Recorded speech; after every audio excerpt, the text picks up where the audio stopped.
Good morning, everyone. Welcome to the First Unitarian Society of Milwaukee's online worship service. I'm Reverend Jennifer Nordstrom, and I'm honored to serve as First Church's senior minister.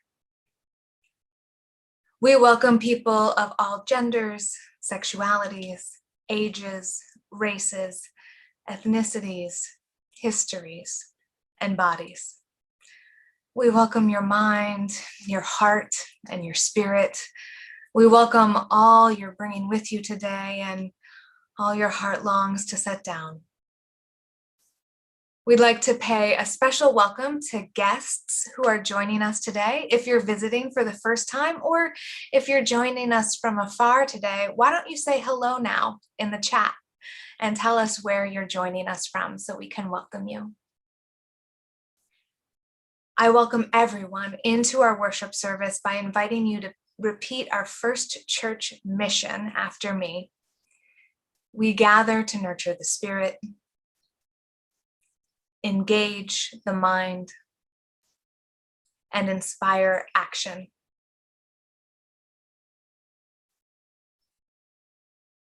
Our opening words this morning are the poem "In Jerusalem" by Mahmoud Darwish. In Jerusalem, and I mean within the ancient walls, I walk from one epoch to another without a memory to guide me. The prophets over there are sharing the history of the holy, ascending to heaven and returning, less discouraged and melancholy because peace and love and holy are coming to town. I was walking down a slope and thinking to myself, how do the narrators disagree over what light said about a stone? It is from a dimly lit stone that there was a flare-up. I walk in my sleep. I stare in my sleep. I see no one behind me. I see no one ahead of me. All this light is for me. I walk. I become lighter. I fly. Then I become another, transfigured. Words sprout like grass from Isaiah's messenger mouth. If you don't believe, you won't be safe. I walk as if I were another, and my wound a white biblical rose. And my hands like two doves on the cross, hovering and carrying the earth. I don't walk, I fly, I become another, transfigured. No place and no time, so who am I? I am no I in ascension's presence. But I think to myself, alone, the Prophet Muhammad spoke classical Arabic. And then what? Then what? A woman soldier shouted, "Is that you again? Didn't I kill you?" I said, "You killed me, and I forgot, like you, to die." Let's go now to our beloved sanctuary to light the chalice, the symbol of Unitarian Universalism.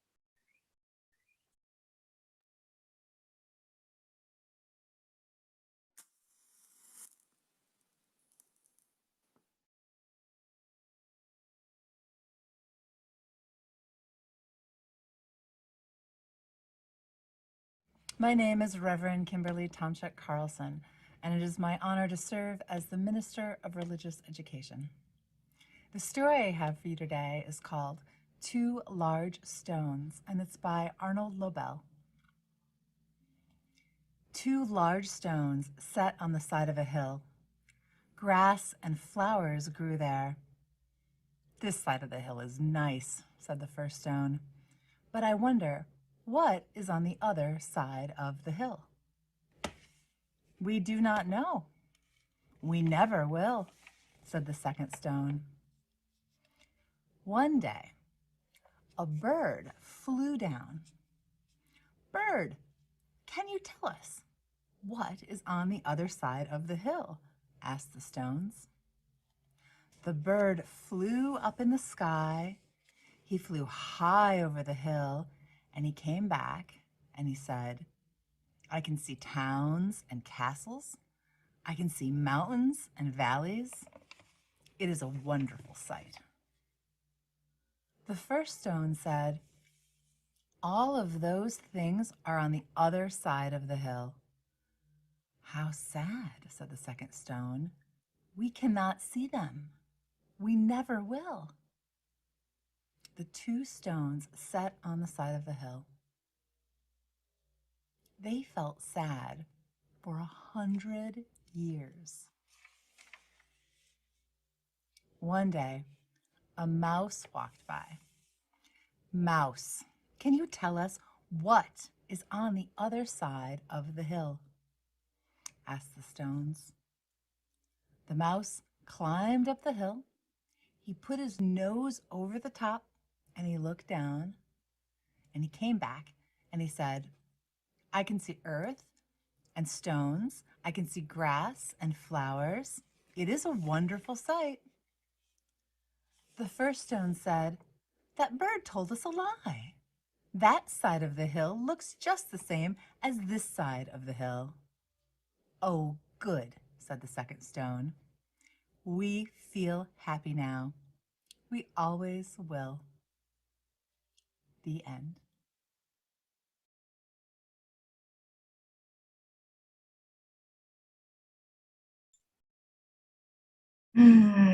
Thank you, Kimberly. Dear ones, because of the unprecedented times in which we're living and the way all our lives are being touched by grief and loss in this coronavirus pandemic, we're continuing our pandemic practice of lighting the COVID candle for any of our members who have had a loved one die during this period, either from COVID or another cause. If you've had a loved one die from coronavirus or another cause during this time, and you'd like the COVID candle lit for them during Sunday worship, contact one of the ministers. Patricia Louise Dougherty Bergmanis, neighbor and dear family friend of the Andrew and Anjum Alden family, known to the Aldens as Trish, died on April 25th from COVID. She was 73 years old.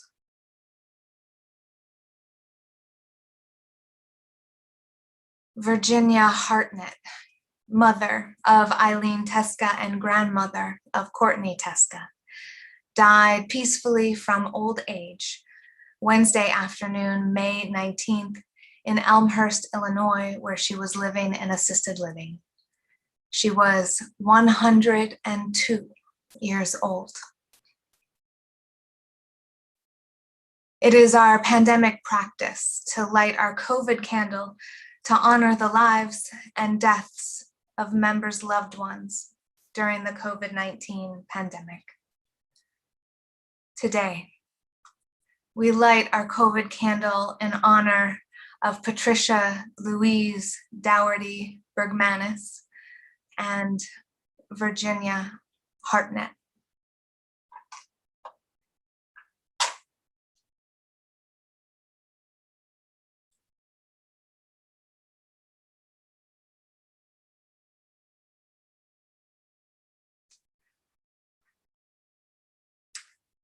It is also our tradition in this congregation to light the candle of life whenever we have a birth, an adoption, or a death among our members. Florence Watterson died peacefully on Mother's Day, Sunday, May 9th, 2021, at 6 p.m. with her 4 surviving children surrounding her. She was living at Vesta Memory Care in Brookfield and was under hospice care. Florence also died of old age. She was 88 years old and was a member of our congregation for 47 years. Please join us on Saturday, June 5th at 2 p.m. on Zoom to share memories of Florence Watterson in an informal online memory circle. The link is available to you in this week's e-announcements. Today, we light our candle of life in honor of Florence Watterson.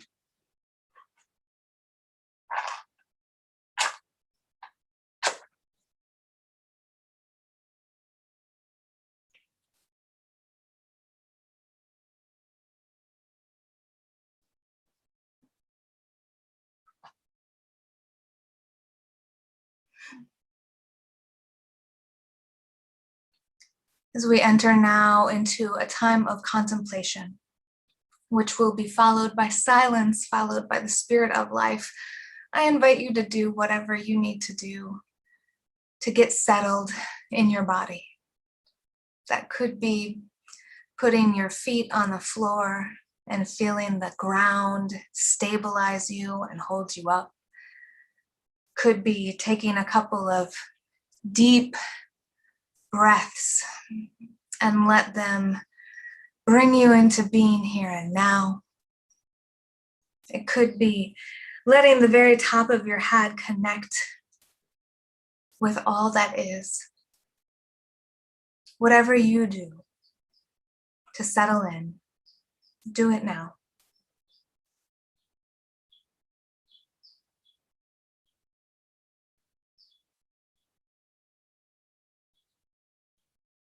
Spirit of life and love, Holy One of our being and our becoming, that which is sacred within, among, and beyond us, join us today as we remember and explore stories and truth.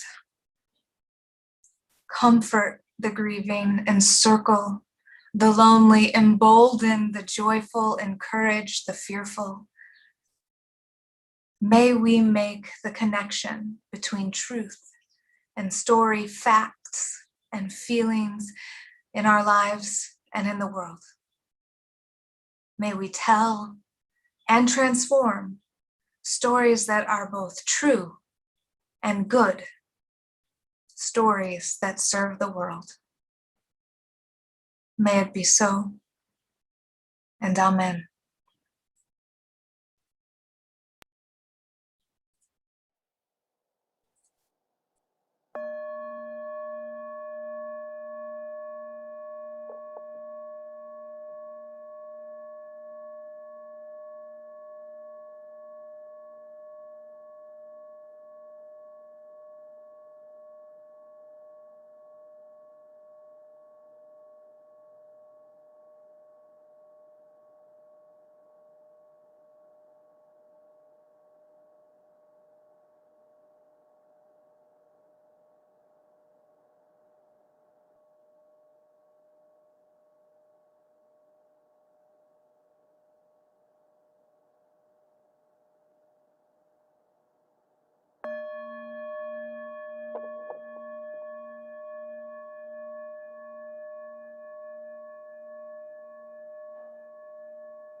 Good morning, everyone. My name is Dale Skaggs, and I'm happy to serve as worship associate this morning. I'll be in coffee hour after the service, so stop by and see us there. Bring your own coffee. I want to tell you the story, or at least one version of the story, about something that happened to me on a beautiful, warm, and sunny Good Friday when I was 11 years old. Nearing the end of a long day driving a tractor on my grandparents' farm, weary and probably daydreaming about some book I'd been reading, I inadvertently steered the old tractor over the edge of a deep drainage ditch. When I felt it tip sideways, I instinctively tried to jump for safety. I didn't jump far enough, and the tractor didn't tip over. Instead, it climbed over the small of my back and kept going until the plow wheel pinned me to the ground, breaking my left arm. Then the tractor stopped moving forward and just sat, spinning that big wheel in the dust. I managed to dig myself out from under the plow, and that night, lying in hospital, I heard someone say, "It's a miracle that boy wasn't killed. The only thing that stopped that tractor was an old abandoned fence post." Well, they set my left arm, they put a splint on my also fractured right wrist, and kept me in hospital for a week till my kidneys recovered from being smushed. 9 weeks later, I was out of my cast, and life went on. So here's the short version of my story, held on the surface of memory. Because I was careless, I made a couple of dumb mistakes, all my fault. Was nearly killed, but miraculously saved by sheer random chance. But that's life on the farm, and I was lucky because, unlike many, I not only survived, but I also wasn't permanently damaged. End of story. But of course, it wasn't the end of the story.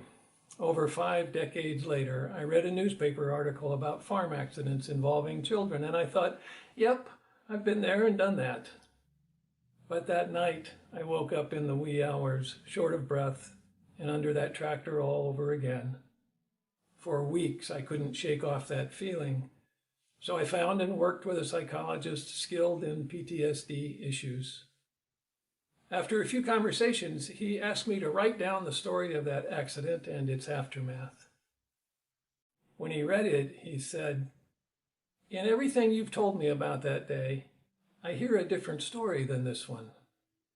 Go back and write this story from the premise that a bad accident happened, but you made decisions and took actions and sustained effort and saved your own life.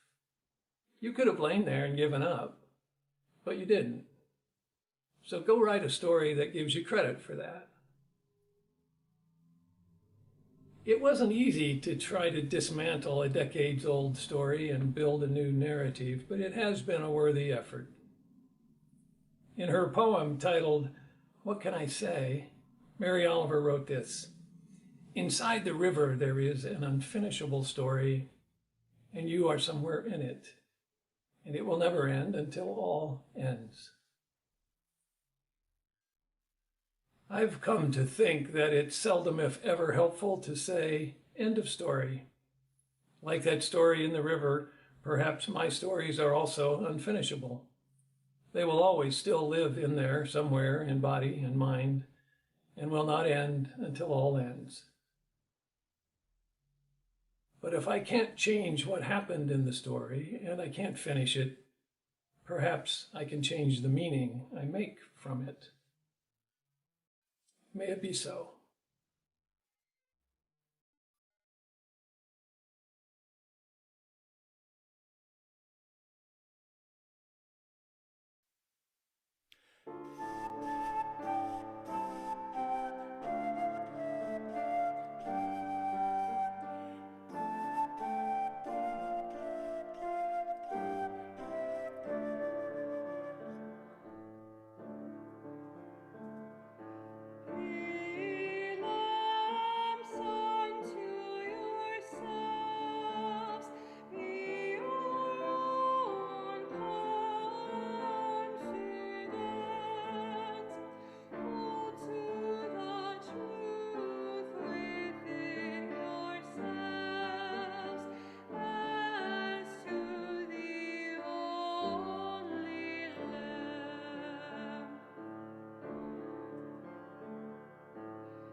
For World Refugee Day, fiction author and ambassador for the United Nations High Commissioner for Refugees, Neil Gaiman, visited a refugee camp. Gaiman's work with the UN agency has supported Syrian refugees in the Azraq refugee camp in Jordan. While he was there, Gaiman shared his own family's experience of being refugees in Southern Europe during World War II, and how that helped him feel connected to the folks in the Syrian refugee camp because they were going through a similar experience. Gaiman's Aunt Helen was one of 3 members of his large extended family who survived the Holocaust.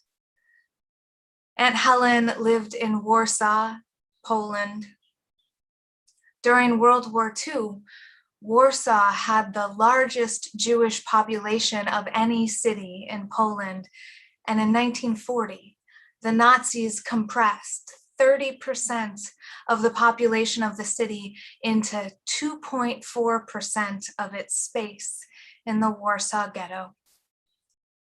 Every morning and every night, Helen was smuggled in and out of the Warsaw Ghetto on a vehicle that transported corpses. She went into the ghetto to teach the girls who were imprisoned there. Every day, they would come to her and she would teach them math and reading and writing. And every day, for 1 precious hour, Helen would tell the girls stories. The Nazis had outlawed books, and the punishment for being caught with one was death. Still, every night when she went home, Helen would pull out the illegal book that she had hidden behind a loose brick in her home, a Polish translation of Gone with the Wind that someone had slipped her. She would stay up late reading, memorizing chapters to tell the girls in the Warsaw Ghetto the next day. Helen risked her life to teach those girls, but she also risked her life to tell them stories. She knew she would face death if the book behind the brick was found. But as Neil Gaiman said, for that 1 hour a day, the girls got out of the ghetto. They got to visit the American South. That changes everything. It's not just escapism, it's actual escape, and it's worth dying for.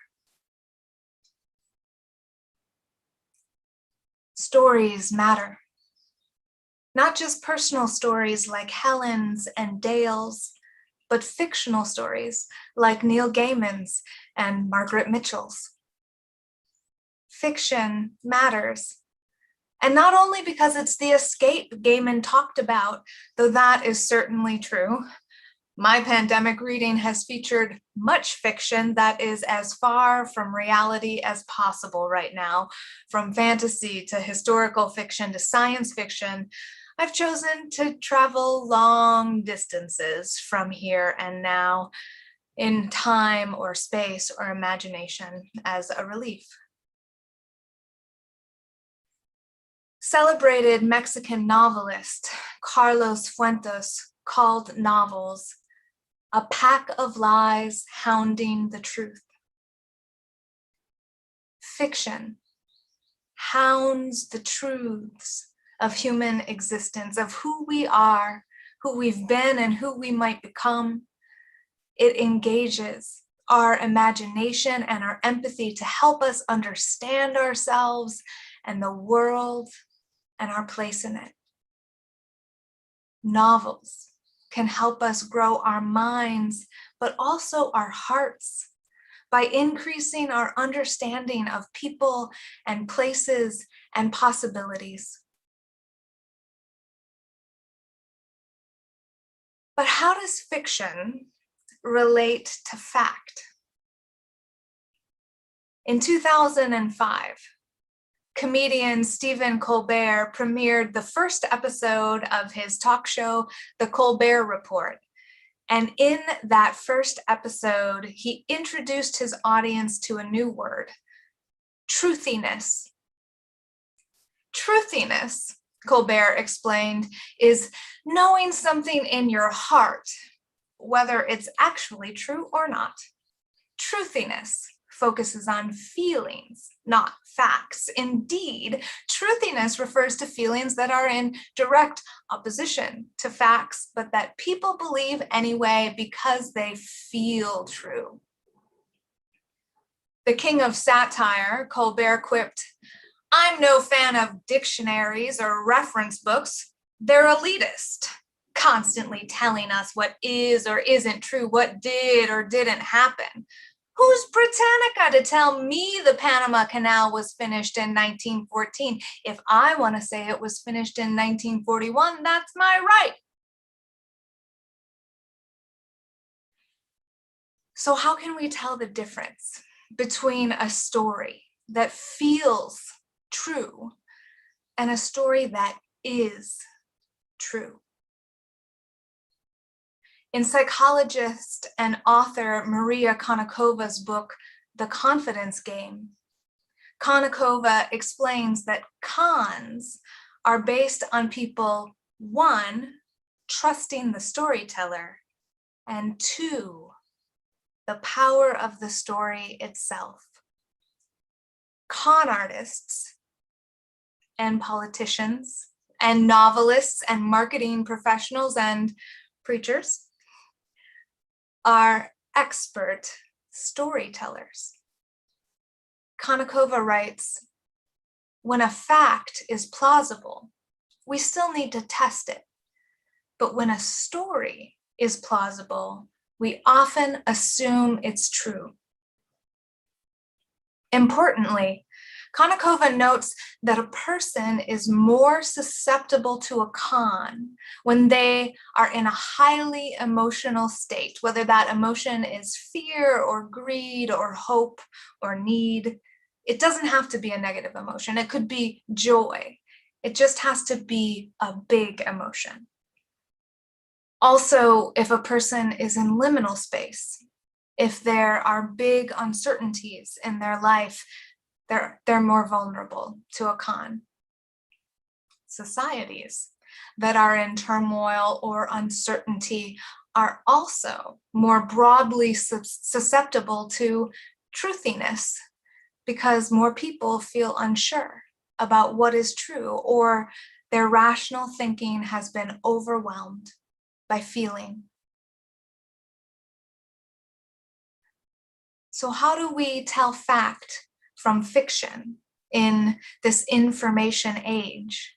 How do we remember the power of the story without it letting it overwhelm our rational thinking, especially in these uncertain and turbulent times?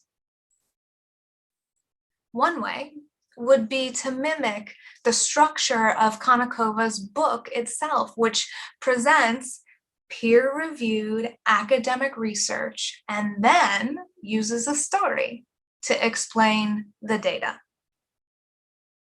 Getting stuck in a binary of either we use strict peer-reviewed scientific data or we trust our guts and listen to people's stories loses half of what we need. We need both stories and facts in uncertain and emotional time.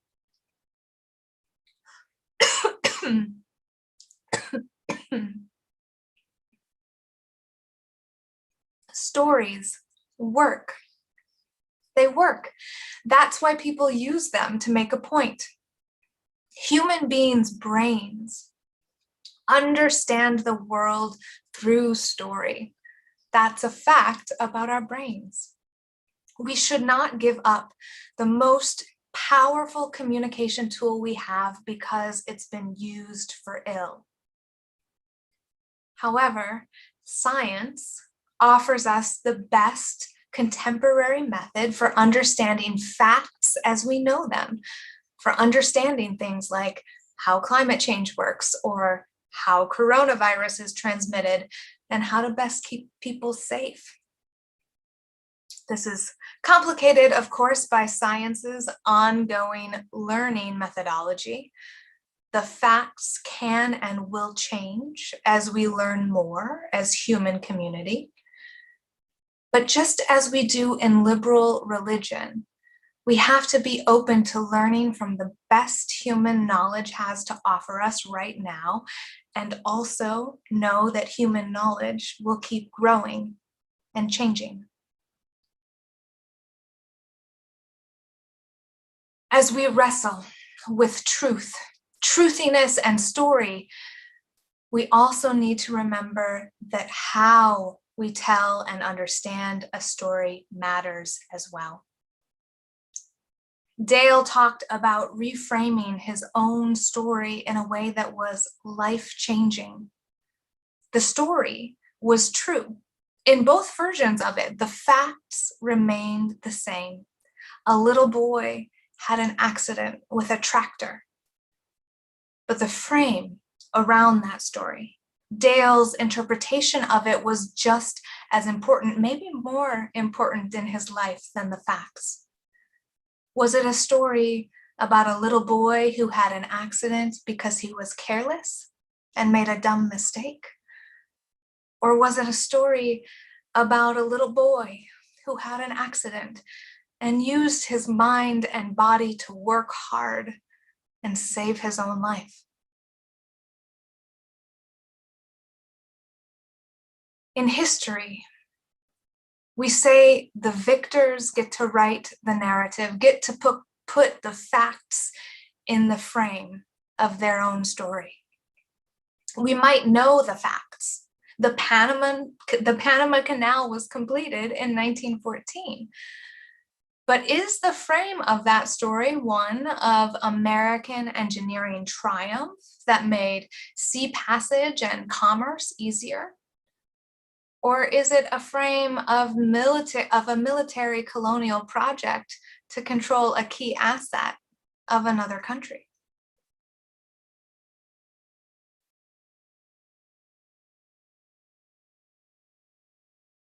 On Friday morning, May 21st, this week, a ceasefire in Israel and the Gaza Strip went into force.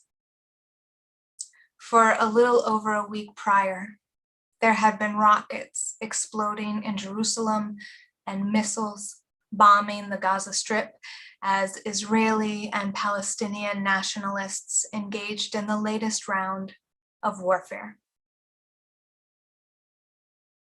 On May 10th, Hamas began firing rockets at Jerusalem, and Israel responded with missile strikes in Gaza. Those rockets that Hamas fired were fired after 300 Palestinians were injured by Israeli police who attacked them when they had come to pray at Al-Aqsa Mosque in Jerusalem during the deeply holy Muslim month of Ramadan. If you keep asking why about the most recent flare-up, there are more and more reasons underneath the headlines.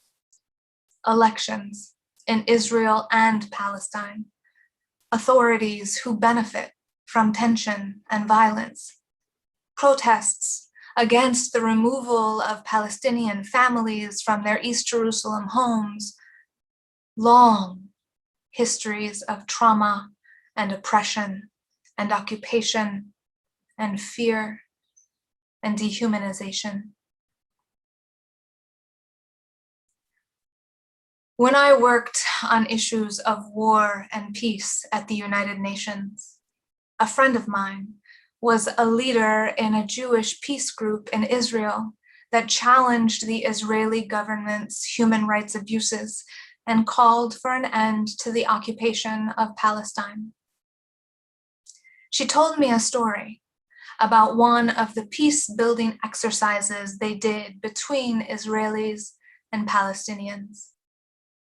Working with Palestinian leaders who were also working for a just peace, they had Israelis and Palestinians stand in two lines, directly across from one another, with 4 or 5 feet between them, and stare into one another's eyes. Both the line of Israelis and the line of Palestinians included soldiers, parents who had lost children, people who had lost their homes, folks serving in government. Both lines included incredible loss and people who had been taught to hate and blame one another for their pain and loss. They had stories of who was on the other side of the line from them, and some had come to believe the other side was evil. In lines across from one another, all they were supposed to do was look in one another's eyes.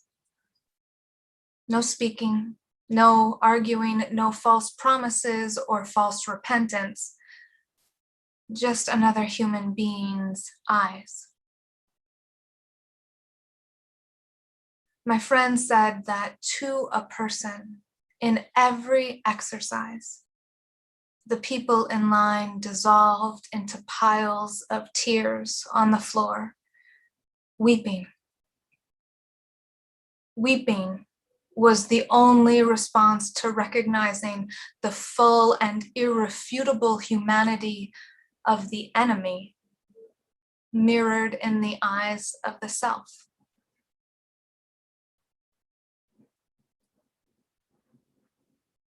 But recognizing one another's shared humanity and how grief and trauma can underscore the willingness to use violence does not mean equal power or equal suffering. In the violence this May, 12 Israelis were killed, including 2 children, and 248 Palestinians were killed, including 66 children. This difference of magnitude mirrors the pattern of disproportionate death in decades of war between 2 parties with wildly different levels of resource and weaponry. There is a difference between Gaza's rockets and Israel's missiles, and how many people they kill, and how much devastation they wreak. Power is not the same on both sides, nor is the level of suffering or death. In stories, we can and should recognize one another's humanity and the long and complex histories that have led to this moment, including the anti-Semitism that we decry in the past and in the present. But in facts, we can look at the death toll, look at Palestinian territory shrinking over 50 years, cramming a country-sized population into a Gaza-sized space. Look at the repeated and well-documented Israeli human rights abuses and still be able to say, that's not right. That should end. Yet still, we weep. We weep for the violence, weep for the loss of life, weep for the fear and the trauma that have been passed down through bodies over generations. Weep for ordinary people whose lives are traded for territory and power. In a May 13th op-ed in the Washington Post, Israeli historian Gershom Gorenberg wrote about the violence. People are shredded. if you have looked on these things, and you now hear of the rockets hitting Israel and bombs in Gaza, then it is impossible to bear hearing people far away talk with certainty about which are evil and which are necessary. Weep, weep, he wrote, damn it, weep for us, weep for this place in the season of wildflowers when it should be beautiful, weep for the dead and the living, weep for God who can't get us to stop, weep for humanity.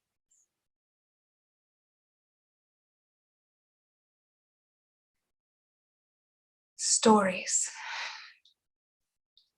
Stories help us remember the humanity of people in the news. Stories help us remember the humanity of people in statistics. Stories bring us home to human suffering and grief and love and hope. Stories are how we know ourselves as human, how we make sense of the world as a place where a random mistake could kill you at any moment, or make sense of our place in the world as a people who use their mind and body to save their own life and the lives of others. We have agency in this world through our storytelling and through our story making. We can use our minds to sift through facts, to look at numbers honestly, and then make sense of those numbers in our hearts of humanity through story. Stories can help us connect across borders, across boundaries of identity, can help us understand how our Jewish Aunt Helen's experience escaping the Holocaust is similar to the Syrian refugees in Jordan escaping their apocalypse. Stories can help us understand how it's never okay to abuse human rights, to take a whole city's or a whole country's population and squeeze it into a tiny police state. Stories engage our empathy, help us feel and connect to human beings who are different than us. They help us learn, help us travel, help us escape, help us love, help us celebrate.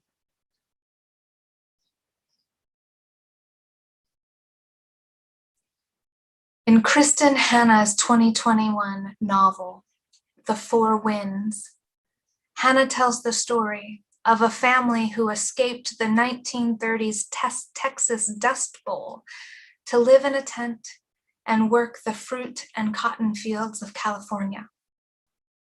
In the story, the mother and the daughter of the family alike love books and they live by stories. For Christmas one year, the mother, Elsa, gets her daughter, Loretta, a book and a library card. She says to Loretta, "That card, though, that's the real gift. It can take you anywhere, Loretta." Hannah writes, Loretta's fingers traced the card reverently. Elsa knew that a library card, a thing they'd taken for granted all their lives, meant there was still a future, a world beyond this struggle.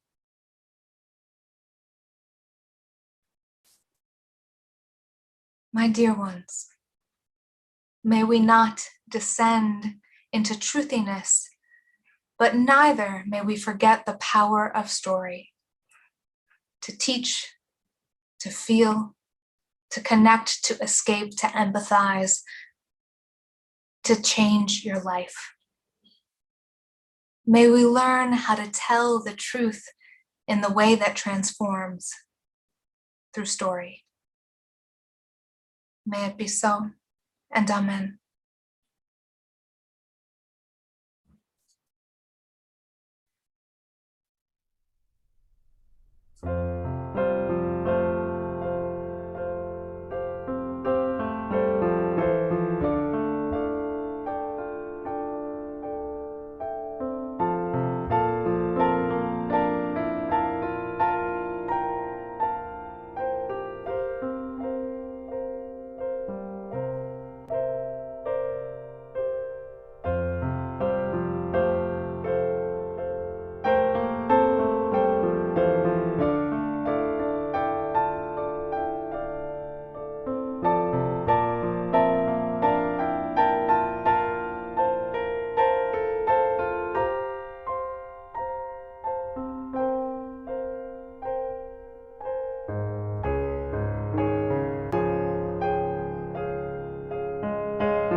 Thank you all so much for your generosity.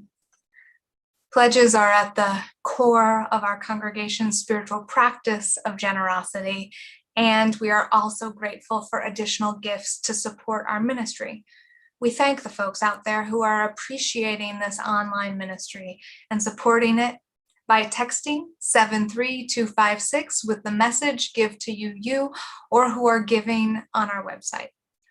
Your gifts help us continue to provide this ministry.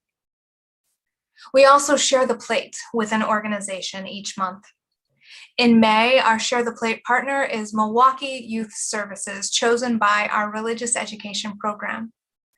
The Milwaukee Youth Services program works with youth who are involved or at risk of becoming involved in the juvenile justice system, providing assistance and 2 short-term youth shelters.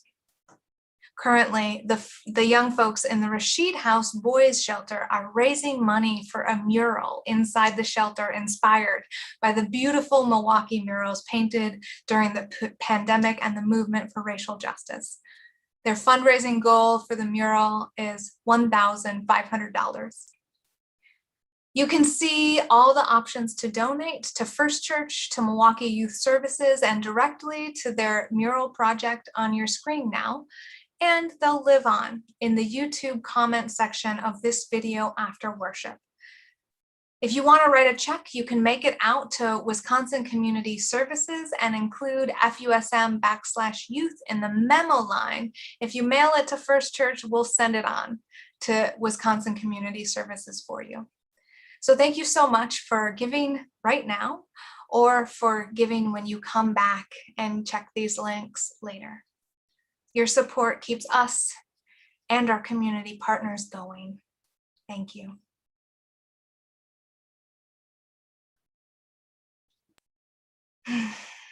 My dear ones, may you tell stories that are both true and hounding the truth.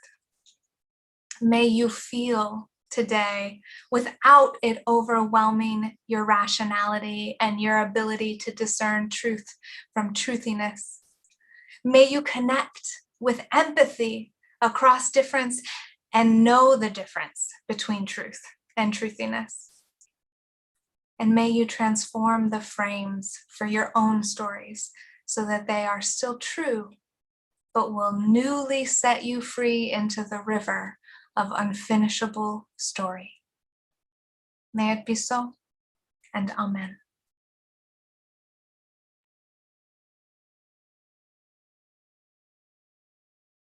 We are going, heaven knows where we are going. We know within, and we will get there. Heaven knows how we will get there, but we know we will. Whoa, yeah, yeah. Whoa, yeah, yeah. Whoa, yeah, yeah. Whoa, yeah, yeah.